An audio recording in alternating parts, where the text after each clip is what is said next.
విజయనగరం జిల్లా నెల్లిమర్ల నియోజకవర్గంలో కూటమిలో విభేదాలు తారాస్థాయికి చేరాయి. కుమ్మలాటలు ఎప్పటికప్పుడు బహిర్గతమవుతున్నాయి. మొన్నటి వరకు లోపలే కత్తులు దూసుకున్న నాయకులు నేడు బహిరంగంగానే బాహాబాహీకి దిగుతున్నారు. నువ్వెంత అంటే నువ్వెంత అనే స్థాయికి విభేదాలు చేరుకుంటున్నాయి. ఇలానే పరిస్థితి కొనసాగితే ఈ సీటు కూటమి కోల్పోవడం పక్కా.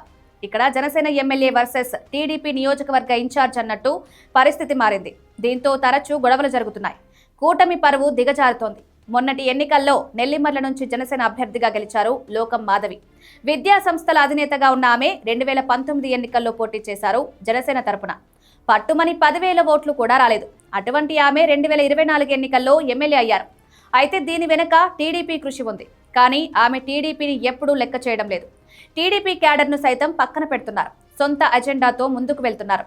విజయనగరం జిల్లాలో సత్తివాడ నియోజకవర్గం పునర్విభజనలో భాగంగా నెల్లిమర్లగా రూపాంతరం చెందింది.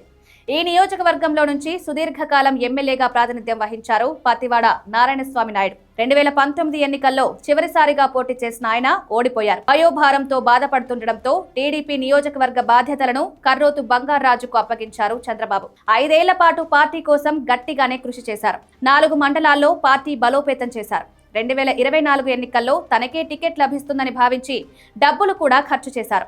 నారా లోకేష్ పాదయాత్ర ముగింపు కూడా తన నియోజకవర్గంలో నిర్వహించి హైకమాండ్ దృష్టిలో పడ్డారు. 2024 ఎన్నికలకు ముందు అనూహ్య పరిస్థితులు చోటు చేసుకున్నాయి. రాష్ట్ర స్థాయి పొత్తులో భాగంగా విజయనగరం జిల్లా నెల్లిమర్ల నియోజకవర్గాన్ని కోరుకున్నారు పవన్ కళ్యాణ్.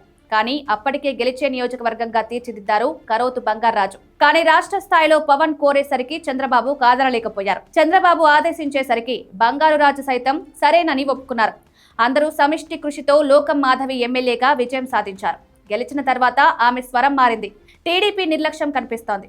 మరోవైపు కర్రోతు బంగారాజుకు రాష్ట్ర స్థాయి పదవి దక్కింది. మార్క్ఫెడ్ చైర్మన్ గా అవకాశం వచ్చింది. జిల్లాలో టీడీపీ మంత్రి ఉండడంతో పాటు రాష్ట్ర స్థాయి ఆదేశాలు ఉండడంతో బంగారాజుకు ఎమ్మెల్యేతో సమానంగా గౌరవం దక్కుతోంది. ఈ క్రమంలో ఎమ్మెల్యే లోకం మాధవి వర్సెస్ బంగారాజు అన్నట్టు పరిస్థితి ఉంది. ఓసారి నెల్లిమర్ల నగర పంచాయతీ సమావేశానికి హాజరయ్యారు బంగారాజు. ఆయనను ఎందుకు పిలిచారు అంటూ ఎమ్మెల్యే అధికారులపై చిందులు వేశారు. అయితే హఠాత్ పరిణామంతో షాక్ కు గురయ్యారు బంగారాజు. అందు ధీటుగానే సమాధానం చెప్పారు. ఆ తర్వాత ఇరు పార్టీల హైకమాండ్లు పిలిచి వారికి సర్ది చెప్పాయి. కానీ వారి తీరులో మాత్రం మార్పు రాలేదు. వచ్చే ఎన్నికల్లో లోకం మాధవికి నెల్లిమర్ల సీటు దక్కదని కర్రోతు బంగారాజు ప్రచారం చేస్తున్నారన్నది తాజా ఆరోపణ. దీనిపై ఎమ్మెల్యే లోకం మాధవి ఫైర్ అవుతున్నారు. మరోవైపు టీడీపీలో కూడా వర్గ విభేదాలు తలెత్తుతున్నాయి. దీనికి కారణం ఎమ్మెల్యే లోకం మాధవి అన్నట్లు ఆరోపణలు వినిపిస్తున్నాయి. మరోవైపు ఎమ్మెల్యేపై కూడా అవినీతి ఆరోపణలు వస్తుండడం గమనార్హం. ఈ మొత్తం పరిణామాలతో నెల్లిమర్ల కూటమి పరువు గంగపాలవుతోంది.